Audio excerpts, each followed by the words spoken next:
Hello there, and good morning from New York. My name is Laura Zaporozhan, and I'm the communication manager at Sustainability Economics.ai and the moderator for today's event. I'm delighted to welcome you all to this online session titled AI Data Centers to Accelerate Clean Energy Transition as part of London Climate Action Week. Thank you all for joining us today.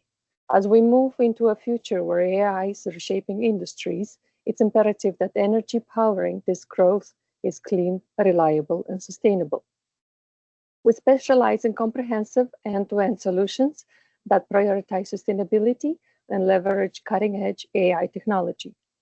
Our innovative connected dots methodology, combined with our proactive make it happen mindset, allows us to tackle complex challenges and deliver transformative results. Today's session is designed to explore how AI data centers can become catalysts and accelerating the clean energy transition by driving demand and even transitioning coal-fired power plants to clean energy sources. To set the stage, we begin with the presentation by our CEO and co-founder, Mr. Kasu Venkata Reddy. Mr. Kasu is a seasoned global corporate C-suite executive with over 25 years of visionary leadership. He brings deep expertise in strategic planning, financial management, and market expansion, and is known for solving business challenges through advanced technologies. Before founding our company, Mr. Kasu served as the CTO at Cisco, where he led multi-billion-dollar global initiative and brought transformative ideas to scale. Please join me to welcoming Mr. Kasu as he shares his perspective on the theme AI data centers to accelerate clean energy transition. Before I give Mr. Kasu the platform, I would like to inform you that all the questions will be addressed at the end of this section, but please feel free to share all the questions in the Q&A box.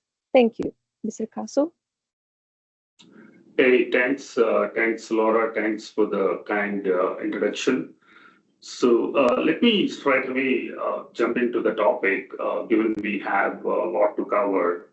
AI is the fastest growing technology in history. I mean, if you look at the previous transitions, it's like, if you go back to 1980s, we talked about like client server model. Then in early 2000, we have seen the web internet, and late early 2010, and so there's a lot of cloud adoption.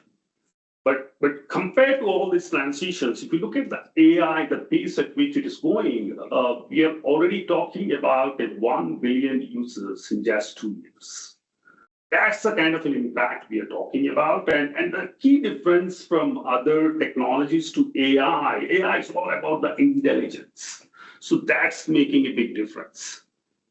So if you look at the LLMs are the key building blocks of AI intelligence. In late 2022, the ChatGPT has come up with this ChatGPT basic model. And after that, we have seen a lot of these models coming out. So I can see that now we have 2 buckets of LLM models, which are the key building blocks of the AI intelligence. And the key observation is the reasoning models, kind of brings a lot of intelligence. If you're looking for the state of intelligence, that's where it is. The reasoning LLM models are a ground breaking in this space.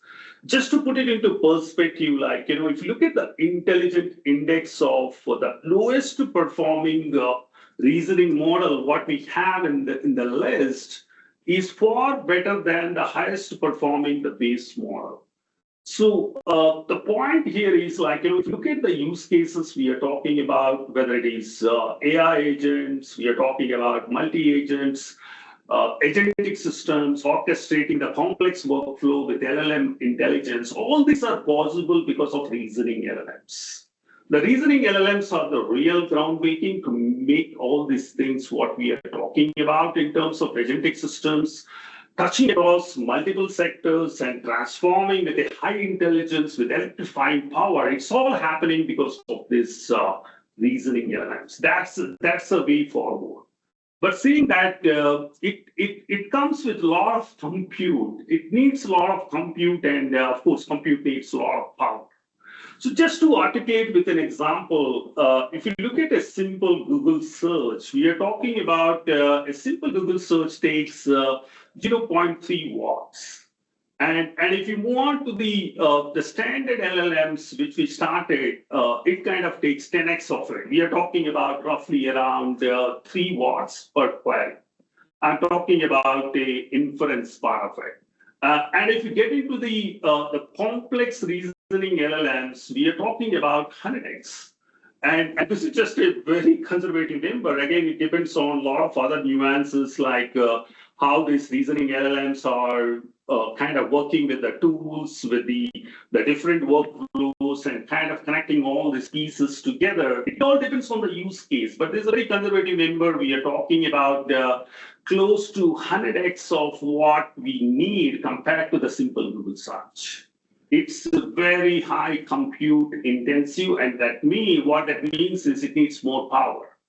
And just to give a practical view of how this intelligence is scaling up, recently Microsoft has released a report which talks about it kind of talking about 100 trillion tokens. Token is nothing but a unit of intelligence, and if you look at it, it's kind of a 5x increase from the last year. If you rewind back in 2022, late 2022, 2023, there's zero tokens. We are talking about zero intelligence, zero tokens, and now we are sitting in 2 years from there, and we are talking about just from one hyperscaler, talking about 50 trillion tokens in a month, which this Azure platform is processing. So that's the kind of a scale we are talking about, and it just started. It kind of touching all the sectors. It kind of the use cases are getting complex and complex. That's all possible with the reasoning LLMs. It's a very interesting times. At the same time, all this compute will be in the data center.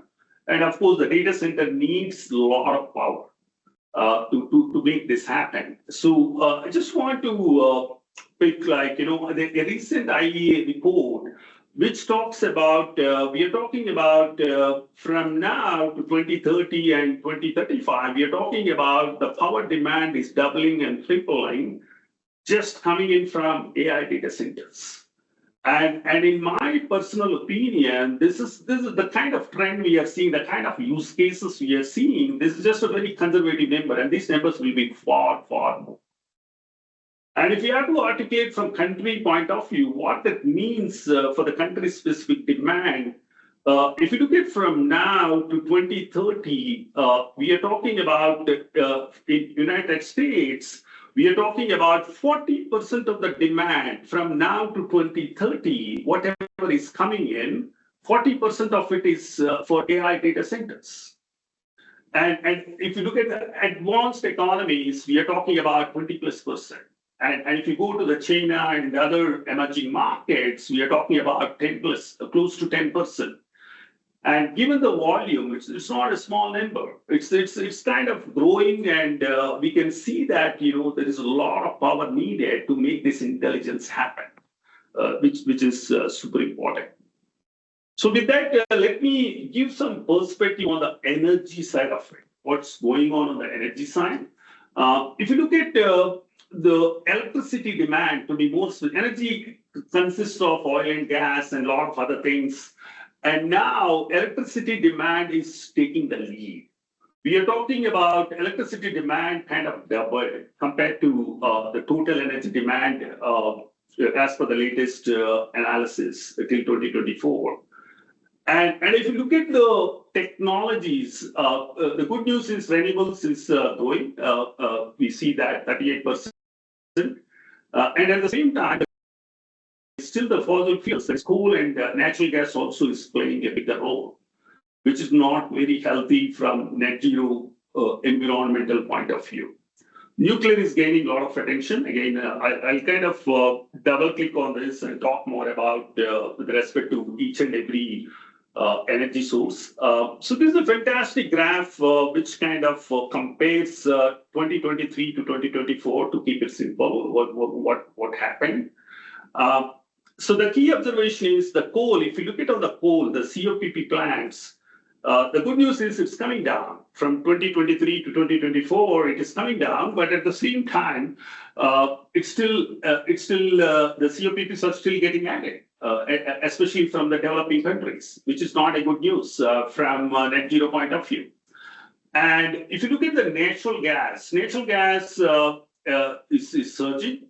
There are some, I can tell, some tailwinds which talks about the US policy change is one of the big trigger. And apart from that, even the data centers needs that base load. And today, given the intermittency nature of the renewables like solar, wind, and all, the natural gas plays a very important role till we find that alternative. So that's where we see a lot of surge in the natural gas, and of course the countries which has that abundant natural gas is preferring that. And one more important observation I want to call out here is, some countries where the renewable potential, especially the solar and wind potential, is very low, like their CUFs are very low. That is where they are moving towards the natural gas. So the point here is our observation says that the natural gas is going to stay there, at least for the next 10 years till the other alternative clean energy sources start picking up. Nuclear is to be more specific, SMRs is gaining a lot of attention. The key driver here is the AI data centers. We have seen a lot of these hyperscalers are getting into a contract with the nuclear SMRs as a co-located opportunity. And the beauty of SMRs is it kind of gives that base load what data center needs. And that's what we are seeing in the nuclear. There's good amount of traction there globally.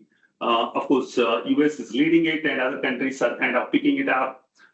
So solar and wind is something we are seeing the big traction for a while, and that trend is continuing. That's the good news.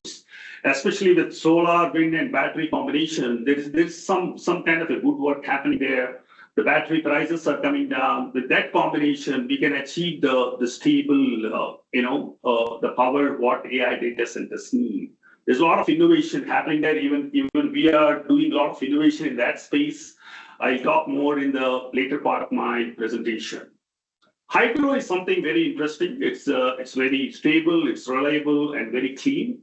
And with pumped hydro combination, we see that there's a lot of attention on the hydro side, and you can see that there's a lot of growth happening in that space.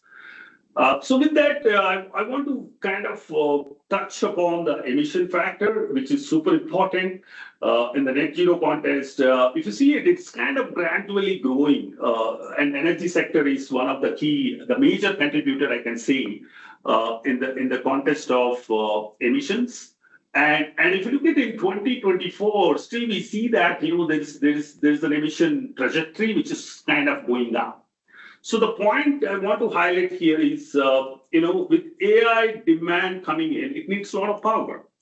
And we don't want the power demand to contribute to more emissions by using more fossil fuels. That's not the direction we should head towards. That's not good for net zero transitions. So with that, what we believe in sustainability economics strongly is it's a great opportunity for us to use the AI data center demand and kind of leverage that demand to accelerate the clean energy. There is a great opportunity out there, and we have to carefully, transition that. Otherwise, there's a danger of using the fossil fuels will shoot up the carbon emissions, which is not good for the net zero targets. So with that, let me jump into talk about how we can achieve that, how powerful. So we believe that there are two important approaches we can follow. The approach one, what we are seeing the trend already is that AI data centers are getting close to the clean energy sources. If you look at the way the grids are built, the way the existing systems are built when it comes to the CLPPs and gas plants, all that stuff, all are built based on they are very close to the coal mines, the gas pipelines and all. Those locations need not to be the right locations when it comes to the renewables like solar and wind. It will be a new locations, where you have that wind and solar potential and stuff. So it's very important, super important, like, to move the data centers close to those sources. That is one trend we are seeing. It's already happening. In the later part of my presentation, I talk about some of the real-time use cases in this space and the advantages, why the key motivations, why the hyperscalers and many data centers guys are doing that. So the point here is, but with this trend, you can accelerate. There's a demand getting created for the clean energy, and you can accelerate the clean energy adoption. And the other approach, very interesting, very innovative, we strongly believe in that, is how to transition the CFPPs are the biggest emitters today, and how we transition the CFPPs to the clean energy sources. So we are working across globally with multiple opportunities in this space. There's a lot of learnings. And what we understood is, the key aspect, the key challenge for transitioning the CFPPs to the clean energy sources, it's all about the economic gap. So what that means is, the CFPP owner is sitting on a fantastic PPA with the fantastic cash flows. And if you're asking him to do the transition, he has to forego the money, forego the dollars. So that is where we have to find a mechanism to kind of, fill that economic gap, that the transitions will happen. That's our experience. So saying that, by retrofitting the CFPP locations, and converting those locations back to the AI data centers, because it has a lot of potential. The location has the grid connectivity, the transmission lines. Today, if you, especially in some parts of the US, to articulate, if you have to bring up your transmission systems and the grid systems, it takes at least 18 months to 2 years. That's a big time. So there, the CFPP locations already have those things for you. The system is already having all that. It has a good land, the water facility, etc., which you can leverage. So that is where we feel that, this is a fantastic opportunity for us to use the AI demand to kind of retrofit the CFPP locations and start building the AI data centers. I'm not saying that every location is fit for that. That is where we have solution, how we can identify that. We can talk about in the later part of my presentation. But this is a very exciting situation. The approach to is something very exciting. We are already talking to a handful number of customers, and they are super excited with this approach. So with this, let me talk about what are the key pillars needed to make this happen. So the first and foremost important thing to make the concept, what I explained, to make it happen, it's very super important to identify the clean energy sources. That's super important. The clean energy has so many of flavors, and it's very important we should have a system which can go and dynamically, you have to give the lat-long location, and it should be able to tell you, what are the clean energy sources available in that location. That's exactly what our solution we built. I'm going to talk about those platforms later, but that is a very important point. And then once we have those sources identified, it's very important to understand the demand side of it. Especially when it comes to the AI data centers, it's a completely a different approach. It's not like a traditional data centers when it comes to the power consumption. It has a peak load, it has a base load, and peak loads also depends on the workloads what you are running. If you're talking about training the LLMs, it needs 80% of the peak loads. Whereas in a typical, the traditional data center, the peak loads are like, you're talking about something like 40-50%. So it's a very different nuances. So we have the systems, you should have the systems to understand the demand to the dots of it, and then come up with the energy mix. The energy mix should not be, it need not be just one source addressing that. It's a complex profile. So it's super important to have the multiple energy mix combinations, energy sources coming together to meet the demand. And the important aspect is it has to be economical. That's super important, because if you look at the operational expenses of running the AI data center, the power kind of consumes a lot of operational expenses. So it has to be carefully managed, and importantly, as the intelligence grows, the power requirement grows. So it's super important to have an economical, clean power secure. And once we have that, we have to look at the infrastructure part of it. That is your land part of it. What is the capacity you want to build, and what is the land needed for that? What is the scale you are talking about, 5 years, 10 years kind of a timeline? You should have the water. You should have water plays a very important role when it comes to the cooling aspects of it. You have to look at what is your water utilization effectiveness KPI. So these are the parameters. Your network connectivity plays a very important role. The grid connectivity, again, it's super important to understand that, what is the capacity of your transmission lines and how it is kind of getting diversified and connecting to a different substations. So those are super important. The bottom line is we should be able to qualify that, is this location has all the right things to build a type 3, type 4 kind of a data centers. So type 3, type 4 is the kind of a quality of the data center which you need as a mandatory to run the AI workloads. So that is where it's very important to get into those kind of details and understand the nuts and bolts of it before we qualify that location. And natural hazards are a very important aspect. So you have to look at the natural hazards. Is that location prone for natural calamities? All these aspects has to be rounded up very carefully.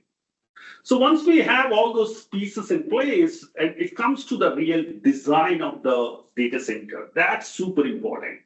Again, it's not a traditional data centers. If you look at the traditional data centers to AI specific data centers, or we call it as AI factories, it's a completely different beast. It's completely a different science in all aspects, starting from the building structures, starting from the rack design to the power density, the cooling aspects of it, getting into the IT infra part of it, the GPUs, TPUs, as well as the cloud infra and the LLMs, API exposing. All these are different building blocks.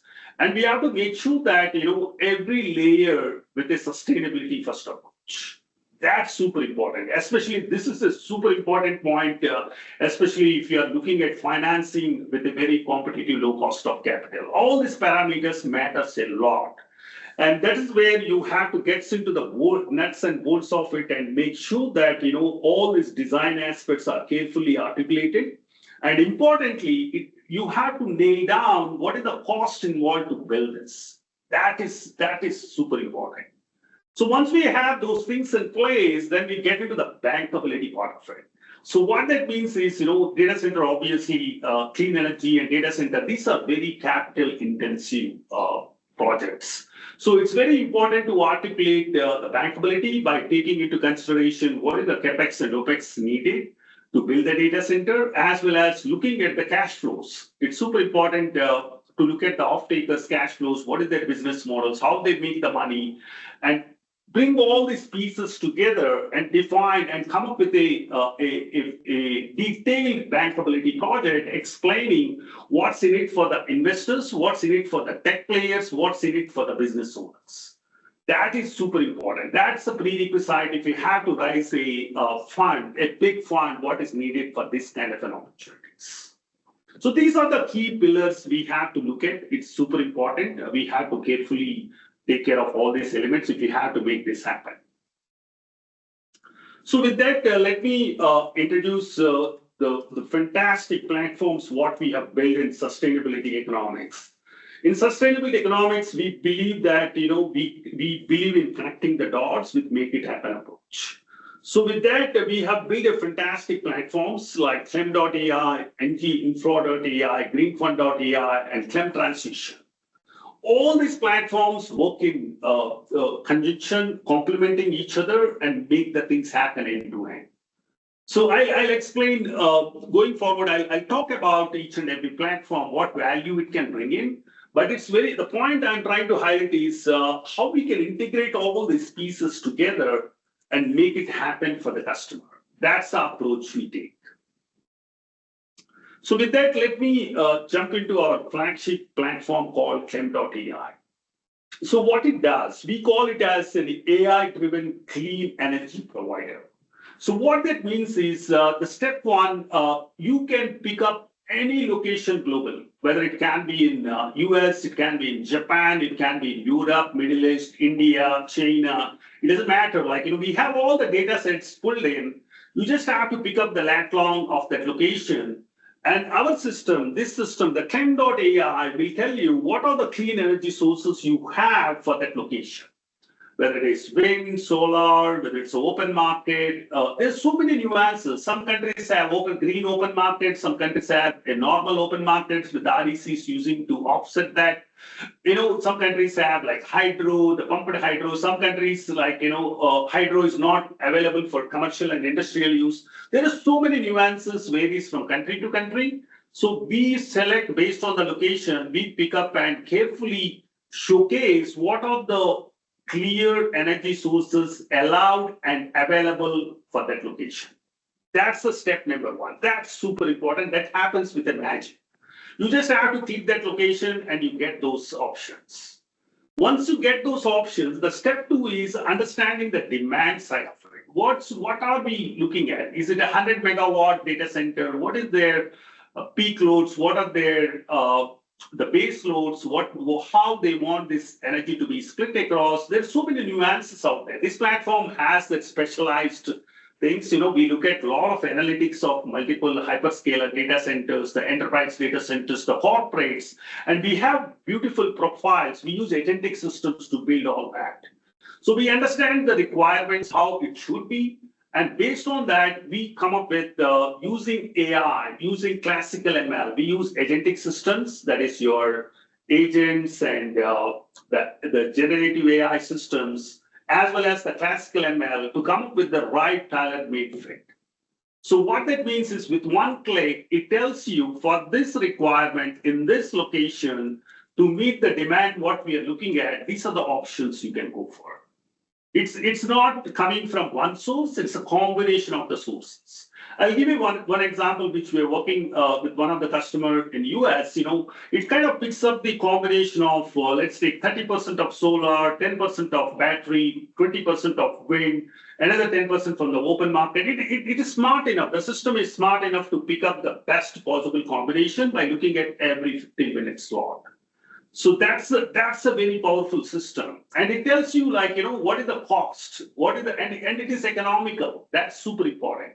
I can tell you the US example which we are working on for one of the state. We are talking about a saving of close to 30% to the commercial available PPAs. That's the kind of a power we are going to unlock. And the third step, once we have those details in place, and we believe in the concept of making it happen. So what we do is, as a third important step, we help the customer to lock the contracts, to lock the long-term contracts, which are super important for data centers. We play in the respective countries. We are a global player. We are expanding, and we will be the first touch point for the customer. We not only talk about showing the things, we make it happen. We be with the customer, we get the contracts customized for the customer, in this case, the AI data centers, and we make sure that, that's very competitive. It's like a win-win for both the parties. Just offline of this topic, this not only need to be for the AI data center, we even cover the different requirements around the commercial and industrial space, as well as the big residential places across globally. This is a very powerful platform. That's why we call it as AI-driven clean energy provider. So we call ourselves as we are not really producing the end power, but we kind of partner with multiple players, and we make sure that we work with the demand and we provide the contracts. We make sure that we get that energy mix, we save the cost. We are like a virtual IPPs, if you have to put it in a standard terms. It's a very powerful tool, and this helps for the data centers context to secure that power, economical power, what the data center needs for that location. So coming to the NG Infra.ai. NG Infra.ai is a very interesting platform. So the main objective of that is to kind of build the AI data center infrastructure. So how it works is, as a step one, we are talking about it qualifies AI data center locations. The first step of it is to qualify the location, whether this location has the right energy potential, what the demand is looking for, what is the energy mix we are talking about, what is the rate at which we are getting it, is the land available for the capacity, what we are planning to build, the water facilities, the grid connectivity aspects, and as well as the network connectivity and many more. It kind of gives the holistic view as part of the step one, which I was explaining, that, bottom line is it tells the customer that, is this location ready for type 3, type 4 kind of a data centers, which is the prerequisite to host any kind of an AI workloads. That's an outcome. With one click, it gets all that for you. You can go and pick it up, like, let's take a financial institution, or it can be a technology player, or it can be a corporate player, a service provider want to build something, or want to understand that, which locations are having my future potential options. This platform can give you with one click all the options. It tells you, like, exactly the type 3 or type 4 qualified locations in that country. It's so powerful. So once you have that in place, then you get into the design details. It gets into the each and every building block, starting from the building structures to the power ecosystem, which is super important. Then it gets into the IT infra, starting from GPUs, LPUs, TPUs. Then it gets into the cloud infra as well as the LLMs, exposing the API. It depends on the off-takers' requirements. To what level in the stack they want to cover, this platform can cover that. And it's not only covers that, it gives you the dollars needed to build their systems. That is super important. Today we have seen the gap that, the dollars, the way the financial institutions calculate is with the very, very high level assumptions. So that way there is huge variations are coming in. We are talking about billions of dollars of these projects. It's very important to have touching the ground and then calling out the dollars so that there's no much gap. To make sure that the capital requirement estimations are well taken care. And the other important thing is it's not like you need the dollars on day one. You can plan that in the next 2 years, 3 years kind of a time. So this system will help you to tell you that what is the dollars needed and at what time you need that money. So to that details, it tells you that, what you need and how you can spend it. And once you have that in place, and this system is smart enough to calculate the CapEx, OpEx, and then the cash flows. The cash flows based on the off-takers' cash flows, it takes all that into consideration and it builds a bankability models, which kind of articulates what's in it for the financial institutions, the off-takers, that is the energy players and the business owners. And then it secures the finance. Securing the finance, we'll step into the next platform. So, but at least at this stage, it helps to secure the platform. It kind of using the sustainability parameters. You can articulate the green bonds and other instruments where you can secure the low cost of capital. All that will be handled by NG Infra.ai. It's a fantastic platform, first of its kind. So we are already working with multiple customers. So if you are interested, you can reach out to us. We are super excited and happy to work with you guys. So coming to our next flagship platform, that is greenfund.ai. So this is a super exciting platform. So what it does is the entry point for this platform is we just have to tell the platform that, this is the dollars I'm looking at, and this is the project I'm going after, the sector that is AI data center in this case. And this is the expectations I'm looking at, the bankability aspect. This is the equity IRRs I'm looking at. This is the NPV. This is the specific parameters, returns I'm looking at. So once you give that input, what system does is it uses agentic systems. It leverages the agents, that is the LLMs and the workflows and the tools, which I was talking earlier. We use all that in the system. And what it does is, as a step one, it kind of designs the whole capital structure. That's the starting point. It tells you that, let's say I'm looking for $10 billion. So it tells you that, what is your capital should look like? 20% of the equity, 60% of senior debt, 20% of junior debt, maybe mezzanine. It kind of puts all that structures together by looking at the past performance of other projects in the same category. So we use the agentic systems to do that. So once you have that structure in place, as a step two, we go and identify all the right instruments, the financial instruments. What are the right financial instrument fits for that particular market? Once you identify the financial instruments with the approach of low cost of capital first approach, then once you fill those instruments, then you go and pick up the right financial players in that market. Every market is different. Every market instruments work at a different level. So we get into the market level, country level, and we customize those elements and carefully package all these pieces together. So once we have that in place, the step 3 is all about using the agentic system and orchestrating the complete financial instrument agents. Every financial instrument we are building an agent, and the agent will kind of automate that financial instrument, and we have multiple agents together. So that's where we have the master orchestrator, which kind of orchestrate the complete financial instruments as well as the workflows. So these are like, the complex opportunities, complex financial services we are trying to automate. We are trying to make job easy for the business owners who are looking for those funds, as well as for the bankers, the financial institutions who are ready to fund the bankable opportunity. This is a fantastic platform. It kind of not only covers for the AI data center, it can go for any other sectors. You just have to define the dollars, what you're looking for, and what is your expectation, and the timelines, and it gets that for you. That's the power we are talking about. So with that, let me touch upon the CLEM transition. CLEM transition is a very flagship platform of sustainability economics. It is there in the market for a while. Currently, we're working with global customers. I can tell you there are like 20 plus opportunities we are actively working on.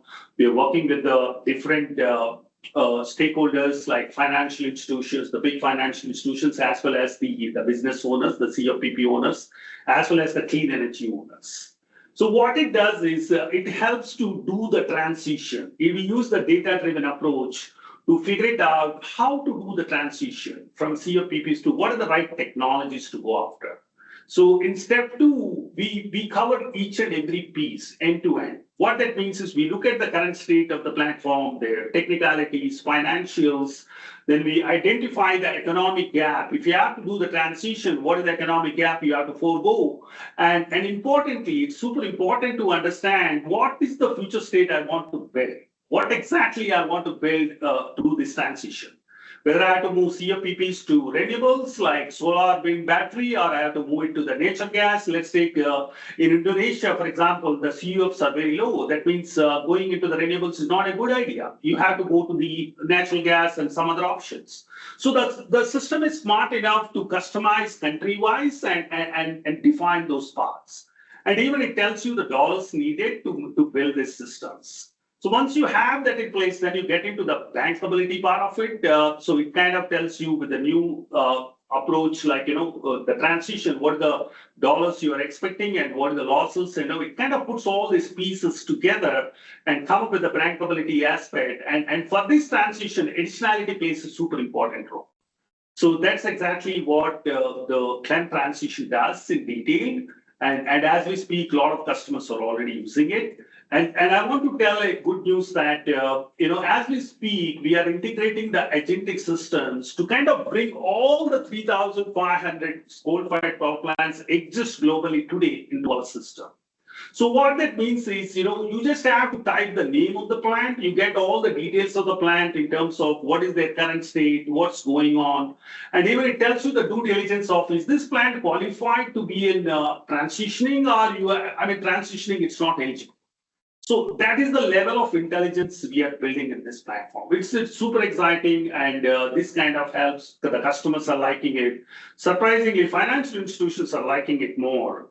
So this is where we see a lot of traction, and of course, the asset owners like COPPs and clean energy players are kind of very super interested in this. So if you guys are interested, if you are looking for something like this, please reach out to us. We are happy to work with you as a partner and get what is needed for you. So with that, platforms, these are very powerful platforms which I talked about, and all these platforms will complement each other. I'll show you with the case study how all these 4 platforms come together to create that magic, to create that value. That's what I'm going to talk about in the next section, where I will touch upon, double click of the two approaches, what I talked about, and I kind of talk about some of the case studies, what we are working with our customers in this space. So if you look at the first one, we are talking about, like we discussed earlier, we believe that we are seeing the trend of the clean AI data centers are moving very close to the clean energy sources.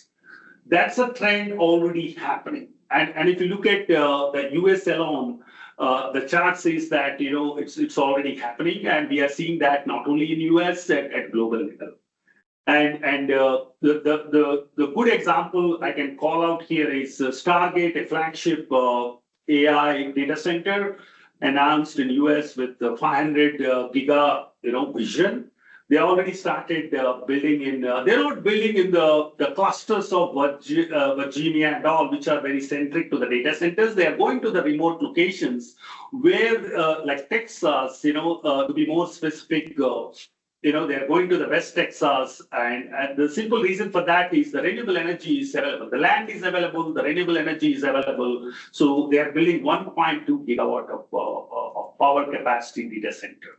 That's the trend we are seeing. And of course, why they are doing it, there are a lot of advantages. One is you secure the renewable supply, which is more sustainable, and it is more like cheaper because you are avoiding the transmission cost, and you need not to worry about the grid stability and all by sitting next to it.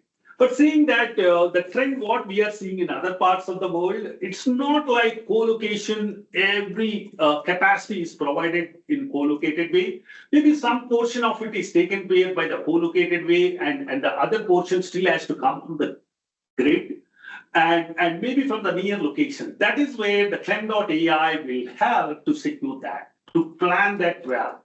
It need not be like 100% has to be co-located. Some portion can come from co-located and some can come from the transmission lines. So what that means, with all the developments, what that means is there is a tremendous amount of demand getting created for coming up with the new clean energy adoptions. That's the point I'm trying to highlight. So with that, let me jump into the real-time case study, which we are working with one of the customer. So how we kind of identify the customer here want to build 100 megawatt capacity, and he want to scale up to 500 megawatt in the next 2 to 3 years. So what we have done is using CLEM.ai, we identified for that country what are the potential locations he can target. And then we looking at his demand from 100 megawatt to start with on day 0 and then scale up to 500 megawatt, what he's planning for. We simulated that in CLEM.ai and identified what is the 500 megawatt potential. Can this location has the potential to get that clean energy? That's where the CLEM.ai, it not only tells you that, the blend of the energy mix, what is available in that location, even it gets you with the cheaper rates. That's super important. You have to lock the contracts. It's all long-term contracts. You have to make sure that you secure those contracts, before you start building your AI data centers. That's exactly practically what, as we speak, the CLEM.ai is doing. So once we have that in place, then we get into then the next aspect is for that landlocked location, we have to go and figure it out. Is this location has the enough land? To start with, for building the 100 megawatt, what is the hectares needed? And for spanning up to 500 megawatt with the type 4 data center kind of standards, what is the land needed? What is the water needed? And what is the grid connectivity? All these aspects are taken care by NG Infra.ai. It kind of does that for you. So once it's there, then we get into the step 2 of coming up with the building blocks of the buildings, the power infra, as well as the GPUs, all that along with cloud infra and APIs, and we put all these pieces together and come up with the cost. So that is where the magic of this comes in. So this exactly, and then we get into the rising the bankability of the AI data center project and make sure that we secure the finance what the off-takers are looking for. So coming to the next case study of the approach of the retrofitting the COPP location, this is something we are super excited. So like I explained earlier, COPP locations to retrofit, the economic gap is the big bottleneck. Unless you solve that, the COPP transitions are not going to happen unless the government policies comes in. So given that, we believe that AI data center demand, the power demand is a fantastic opportunity to use that to create that additional cash flow so that we can cover this economic gap. So that's exactly what this use case is all about. And coming to what is the motivation for AI data center guys to come into that, there are so many motivations. It has already a grid-ready infrastructure. To bring up the grid itself, it takes a lot of time. You already have that in place. Then you have faster deployment timelines. Faster deployment timelines is super important for AI. Given that there is billions of dollars of investment going in, the business owner is ready to start monetizing as fast as he can. So that's where this kind of an approach will help. And of course, the asset what we are negotiating is a standard asset, so you can negotiate for a cheaper price. And importantly, the transition, the just transition is super important. That is taking care of the employees of the coal-fired power plants in that region. You can train those employees to move towards running the L1 operations of the data center.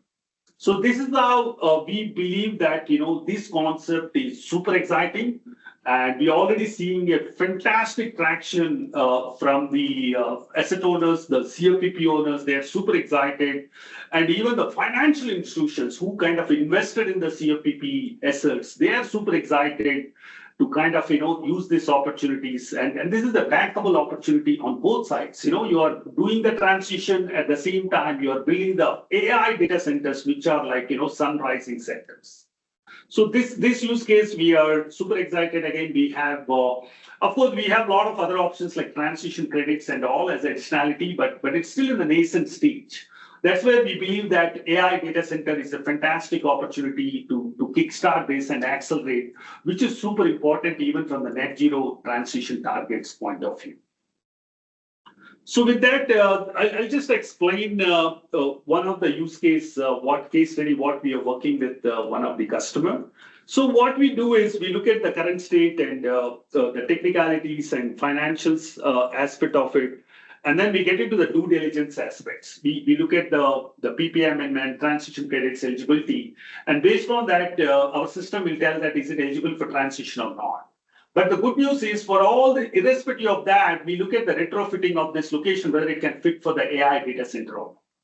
So that's where the systems, what I explained, will do that magic for you. So in summary, the point I want to end with, the key takeaway here is we see a lot of AI scaling laws, Moore's law and a lot of laws are coming in. What we believe in sustainability economics is the AI scaling law is very simple. It's all about how you create, how you accelerate the clean and affordable energy. That's the crux of it. Once you have that in place, what that means is it creates more compute and more tokens, and that generates the state-of-art intelligence, what every use case and every sector needs. That's the message I want to call out. And with that, I know we are top of the hour. So with that, I'm happy to take any questions. But one message I want to leave is we are doing a lot of heavy lifting in this space. If you guys are interested, please reach out to us in contact at Sustainability Economics. We are happy to work with you as a partner and make it happen for you. So with that, thank you. Thank you, Mr. Kasu, for that insightful and thoughtful-provoking presentation. If you haven't already, please use the QA box to type in your questions, and I will be directing them to Mr. Kasu. We have one question from Mr. Edgar Brissot. The question is, how do your models consider and weigh additional factors for location? For instance, in Texas, perhaps solar energy is available, but refreshing cooling costs and energy consumption are likely to be higher, right? Question mark. Mr. Kasu? That's a great point. So the way our models work is we don't see these elements as independent. So we bring all this. First, we look at as a first level. We look at in a silo way each and every aspect of what is needed compared to the land part of it, the water part of it, the cooling aspects, the technologies, and all. Once we look at as an independent silo, then we bring all these pieces together. So let's take, for example, in the cooling space. Cooling is a very hot topic in the AI data centers, given the compute we are talking about, the capacity we need, the heat it dissipates.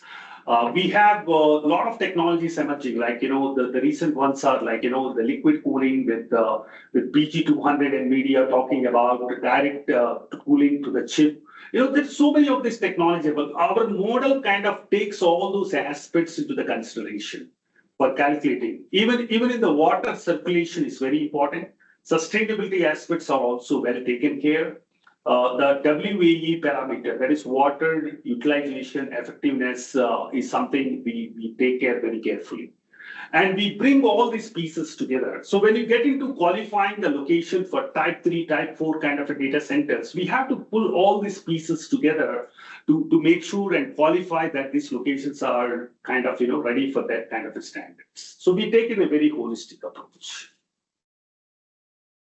Any other questions? Please feel free to leave them in the Q&A box.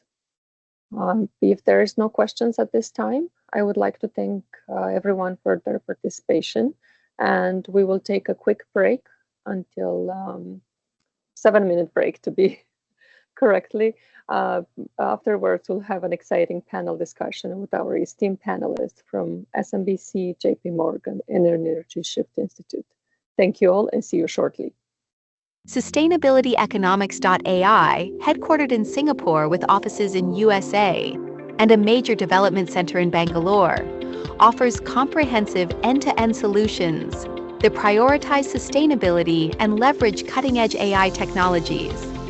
Our vision is to accelerate the transition to a low-carbon economy by advancing clean energy solutions and developing AI systems that help businesses operate sustainably and achieve net zero goals. We focus on two key sectors, clean energy and AI. In clean energy, we drive the transition from fossil fuels to clean energy by using CLEM transition and accelerate clean energy development via CLEM enablement. In AI, we transform businesses through AI agentic systems that drive innovation, like CLEM.ai and GreenFund.ai. Additionally, we are building world-class AI factories and enabling intelligence as a service on a global scale through NG Infra.ai transitions and NG Infra.ai enablement. Our approach is driven by a customer-first mindset, delivering end-to-end solutions that seamlessly connect the dots, turning our vision into reality. Our business model is built on partnerships, working closely with stakeholders to drive profitability through our Make It Happen mindset, while ensuring the benefits are shared by all. Our innovative solutions have a global focus, with priority markets across the Asia-Pacific, EMEA, and the Americas. By focusing on two megatrends, clean energy and AI, we're positioned to unlock multi-trillion-dollar TAMs. Sustainability Economics.ai is led by our CEO and co-founder, Kasu Venkata Reddy, a seasoned global corporate C-suite executive with over 25 years of visionary leadership, previously served as the CTO of Cisco, spearheading multi-billion-dollar initiatives on a global scale. Connect with us at www.sustainabilityeconomics.ai to learn more.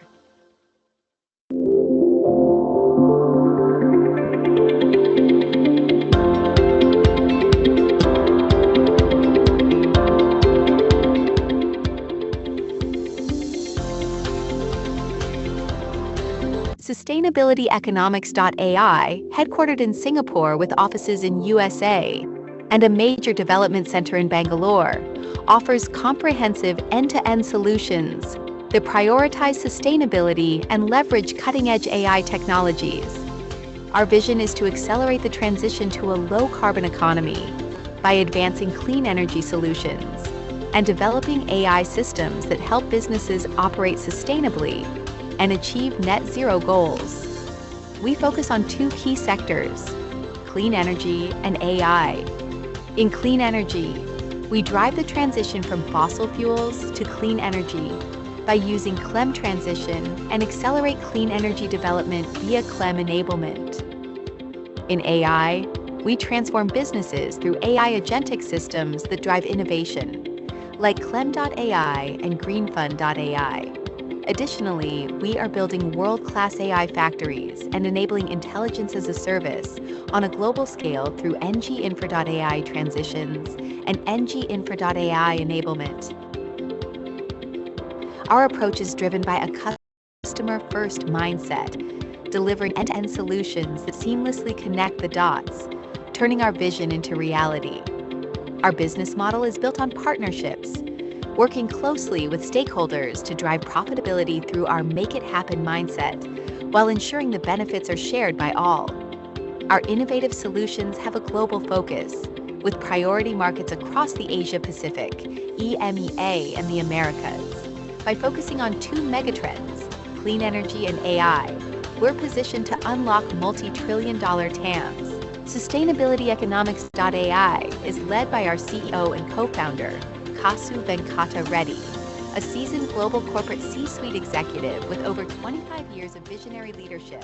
Previously served as the CTO of Cisco, spearheading multi-billion-dollar initiatives on a global scale. Connect with us at www.sustainably.Economics.ai to learn more.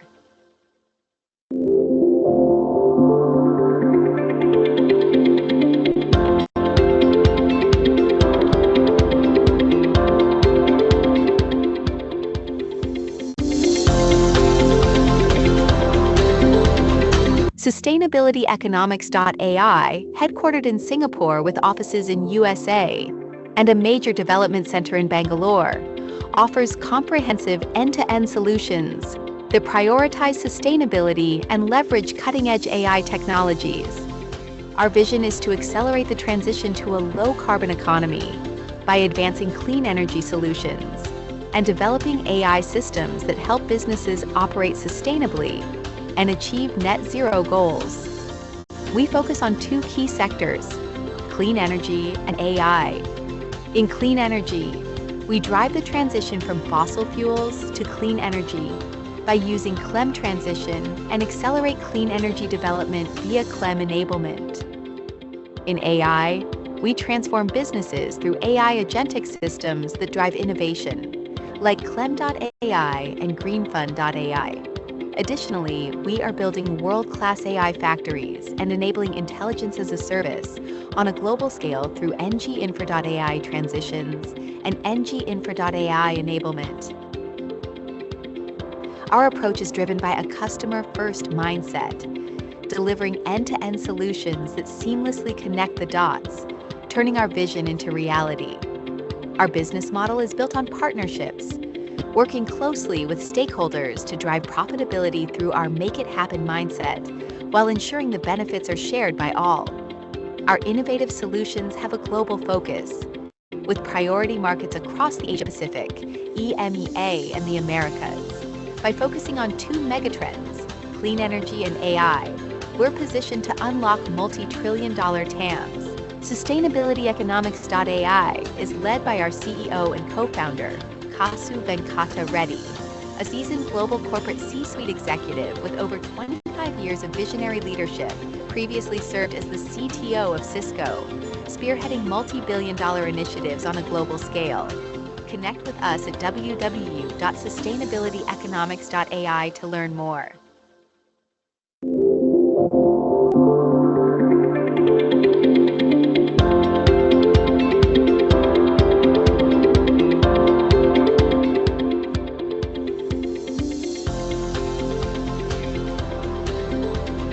Sustainably.Economics.ai, headquartered in Singapore with offices in USA and a major development center in Bangalore, offers comprehensive end-to-end solutions that prioritize sustainability and leverage cutting-edge AI technologies.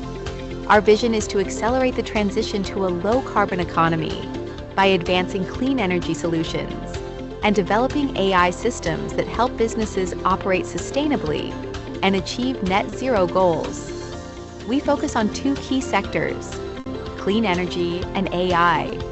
In clean energy, we drive the transition from fossil fuels to clean energy by using CLEM transition and accelerate clean energy development via CLEM enablement. In AI, welcome back, everyone. I hope you all had a refreshing break. We have 2 questions from the previous session, and we will address them at the end of this panel. And to move forward to our next exciting part of the day's program, a panel discussion featuring distinguished lineup of leaders at the forefront of finance, energy, and sustainable development. Moderating this conversation is our very own Kasu Venkata, whose insights you've just heard in the previous session. With his leadership and vision, we look forward to a dynamic and action-oriented discussion. Joining us on the panel today is Mr. Kenji Iri.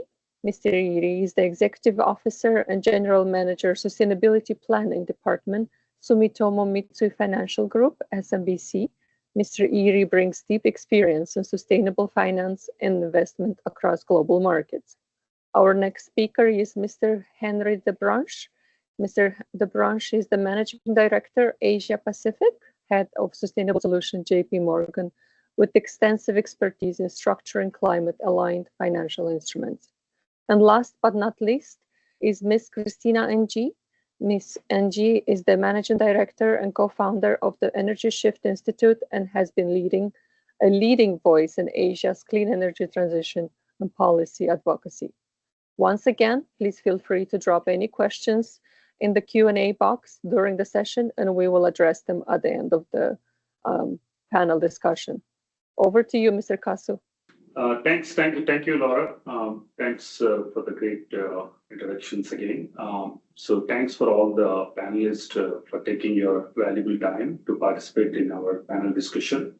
So this panel discussion is continuation to the theme what we talked about, that is using AI power demand to accelerate the clean energy transitions. That's the theme of the panel discussion. So we have fantastic experts from financial institutions, the big financial institutions like SMBC, JP Morgan, and we have an energy expert, Christina, coming in. So with that, so let me start with maybe I'll bring in Christina. That we talked about, we are seeing a lot of trend around AI data centers are moving close to the clean energy places, the sources. So can you share your view and observation around what are the key drivers, what are the key motivations, and you see that this trend is growing at what rate, and what's your perspective on that? Right, thanks for the question, Kasu. So that's an important question because I think in the context of Asia, which is the region that Energy Shift Institute basically analyzed in terms of its energy transition, there are a lot of factors that will need to be taken into account. A major one is actually the policy framework and policy environment of the market, but that's not the only thing. There are, I think, a lot of things you have actually covered in your presentation, which was pretty insightful as well. But I guess if you are asking, if we are trying to,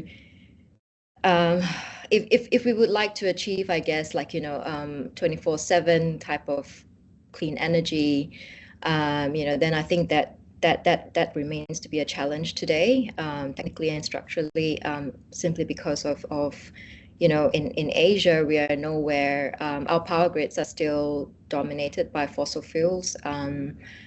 Renewable capacity is uneven across the region. So, but there are signs that AI-driven demand is changing the landscape, particularly through corporate PPAs. So, like I said, I started off with saying that the policy environment is really important, but I think there are a number of things that can be done through corporate PPAs, and it also is very market specific. Yeah, so let me just stop there. Yeah, no, great. I mean, thanks for those insights. And just to add to that, yeah, absolutely.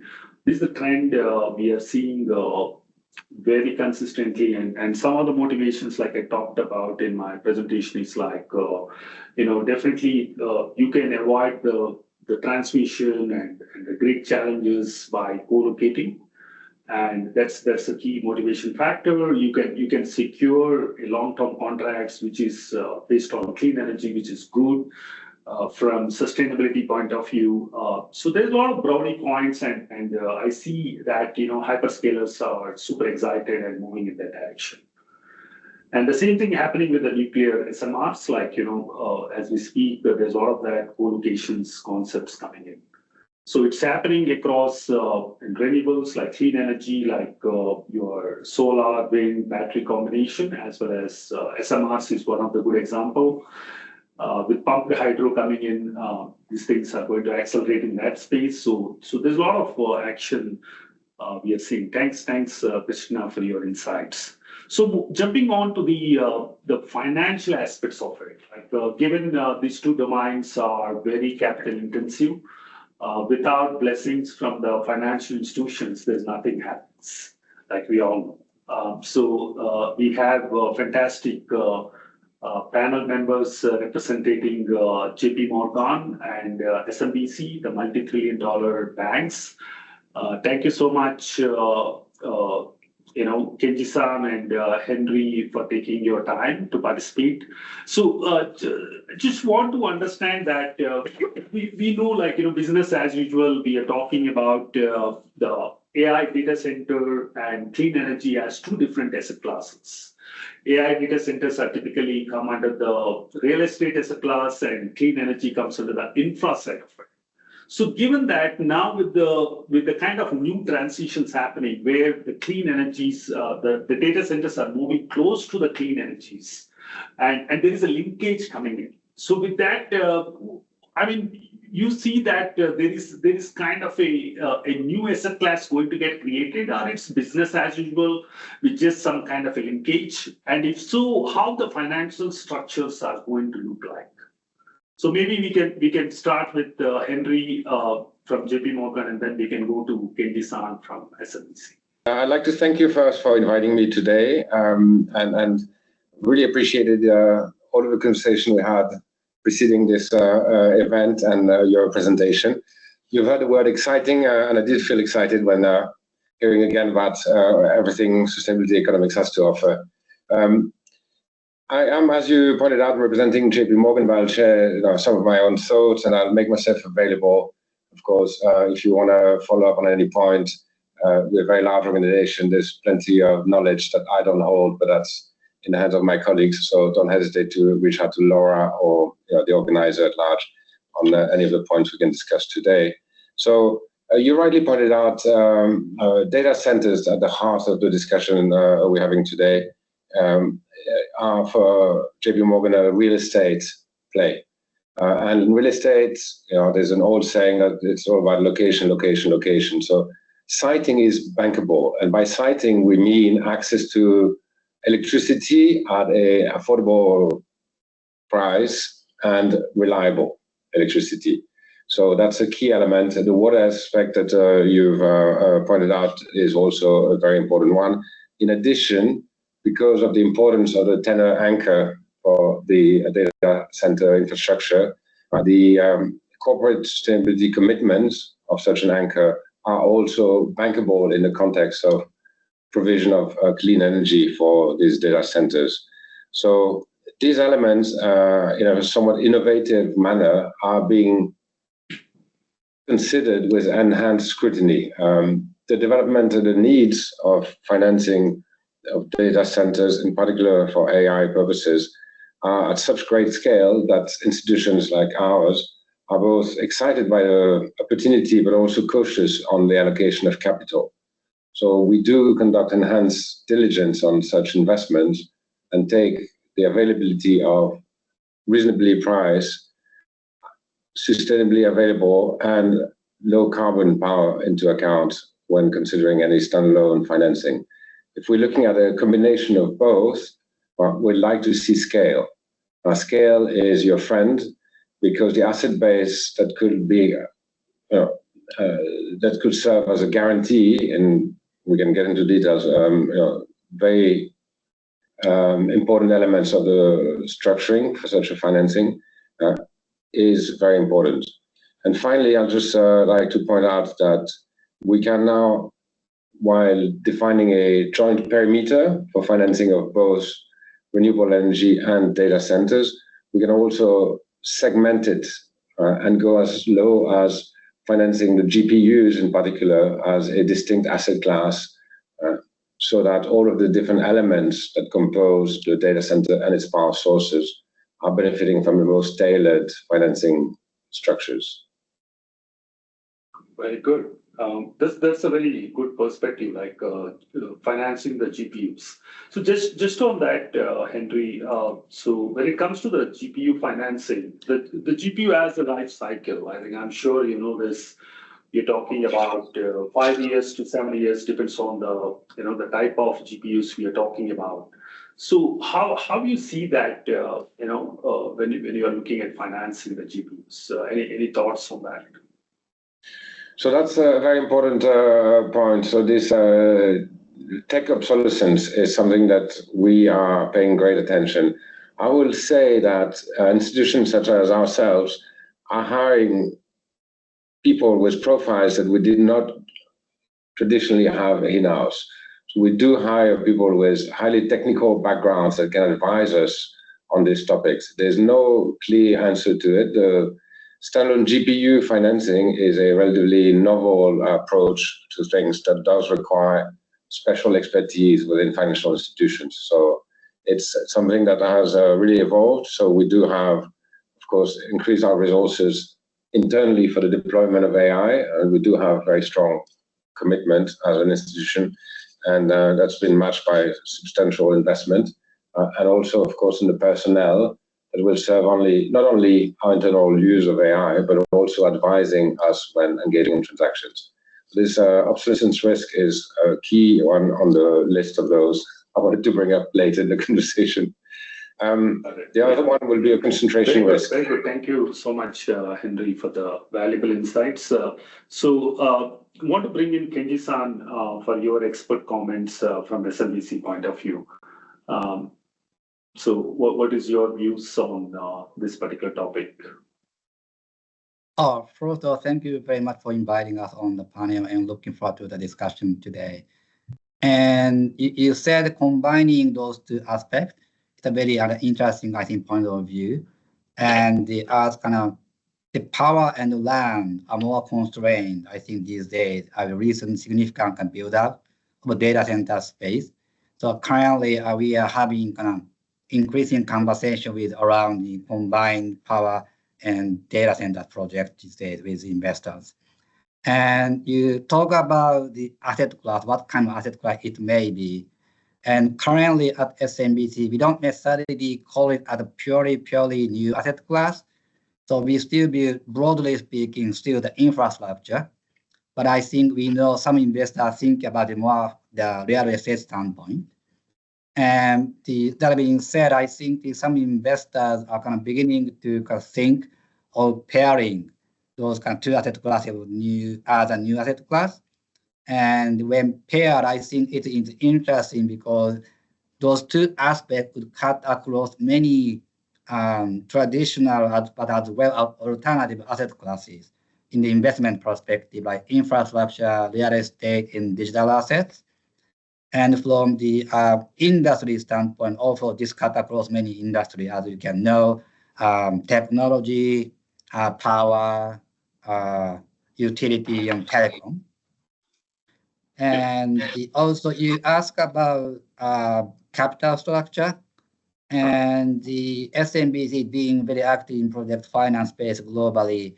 I think we typically see a traditional capital stack in the transaction, because that would include senior debt, potentially mezzanine, and of course equity from sponsor.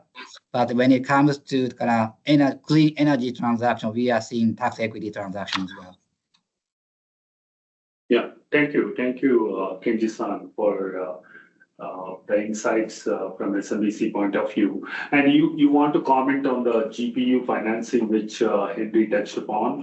You have any specific view on that, on the GPU financing?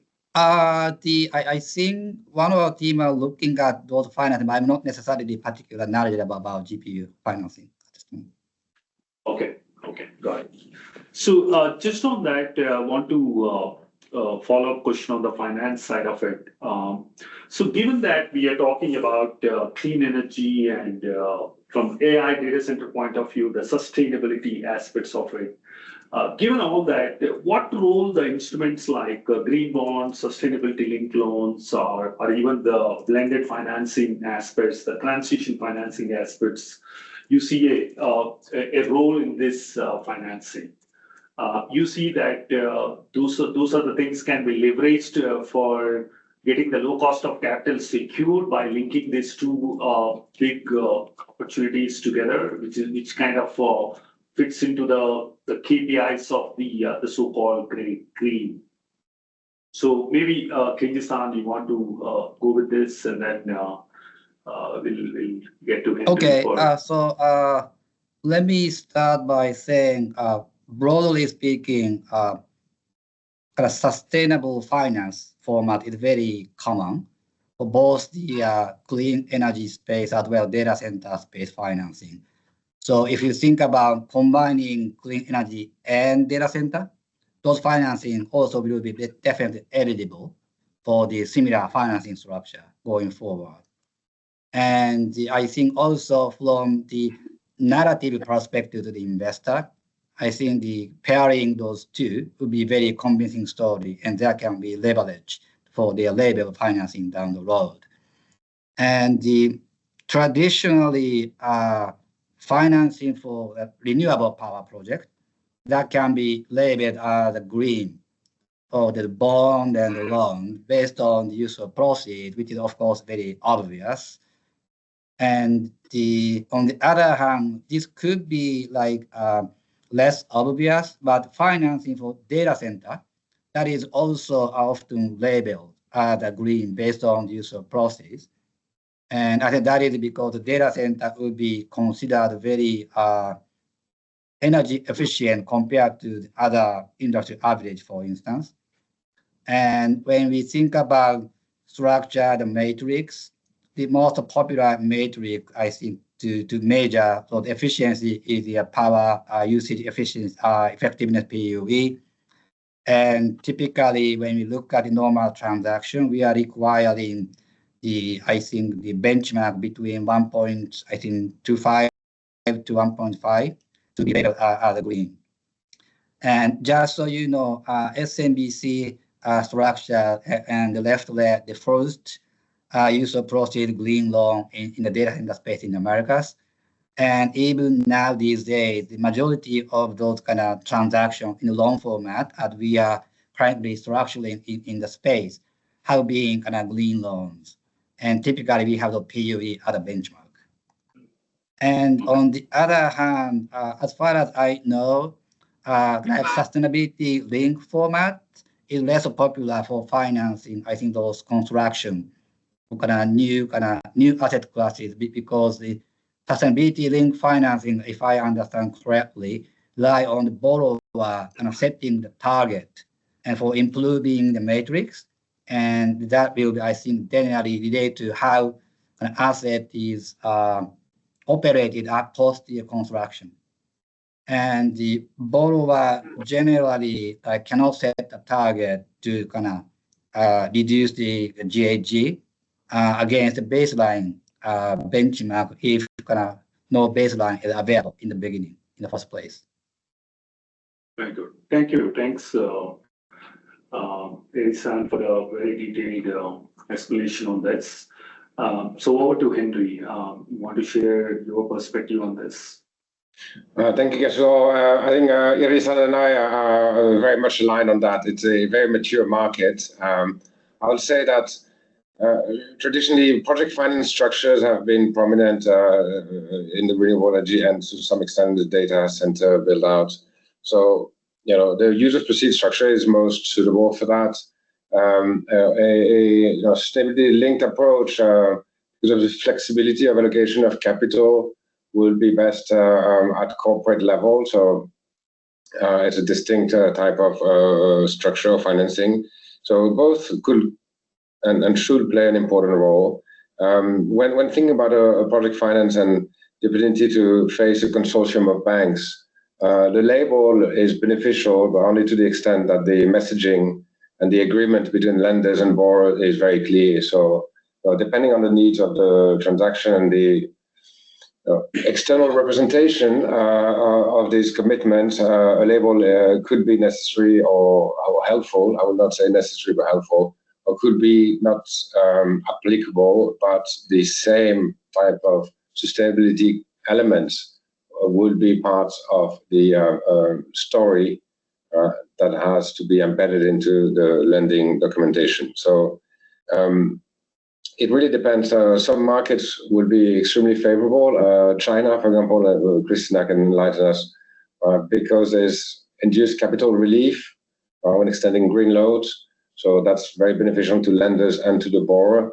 In other markets, it's more a matter of principle, I would say, and positioning of both the lenders and the borrower than very specific features. So I think no lender or investor will challenge that renewable rollout and energy efficient, preferably renewable power or majority renewable power data centers will lack sustainability features. So you can save a little bit on the documentation by not labeling it, or you can label it all the same. Got it.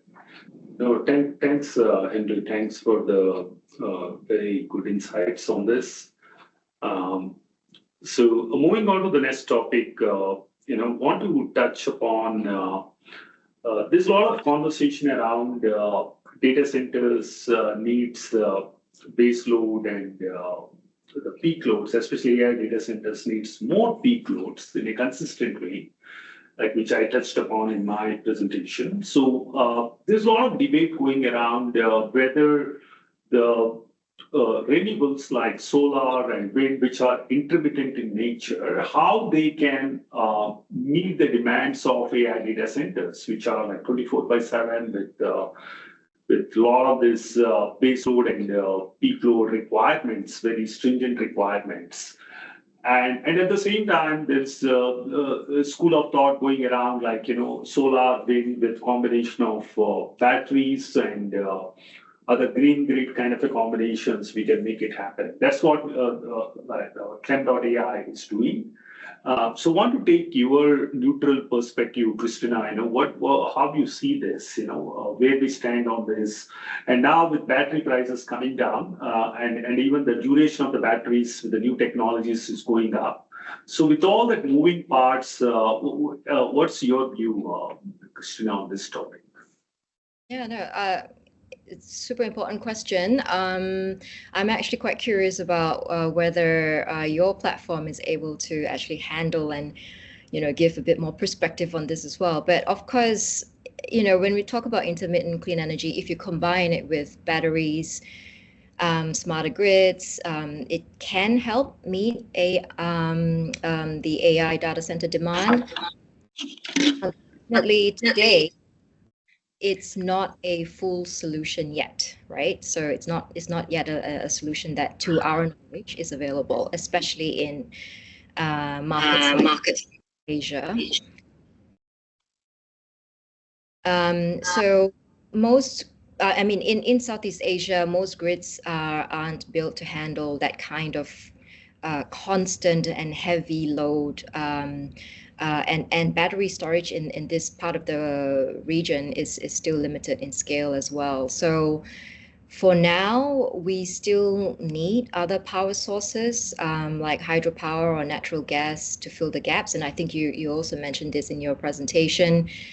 But here is where we see the upside, right? So I think AI's growing energy demand is actually pushing more investment into clean energy storage, grid upgrades. And we believe that it is that kind of market pressure is exactly what we need to speed up the shift to a cleaner, more resilient energy system across the region. Yeah, absolutely. Like just to add on to that, like I explained, CLEM.ai is a very smart system. It kind of helps to get the mix of it.